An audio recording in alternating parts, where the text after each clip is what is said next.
Crystal Rosado will be fighting Gloria Munguida. Crystal Rosado, 200, very young boxer out of San Juan, Puerto Rico. That's where she was born, fighting out of Carolina, Puerto Rico. She was better than Torettia Dixon and Kata Pap.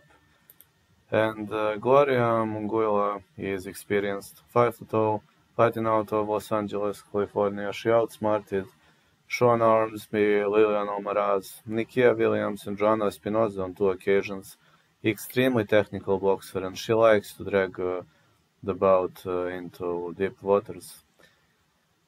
Rosado is young. She wants to finish the fight by any means necessary, but the problem is Gloria's experience. And Gloria will not fight aggressively. She likes long words, and I believe this one goes the distance, especially because this is a 4-rounder. So I say the fight goes the distance. Side call.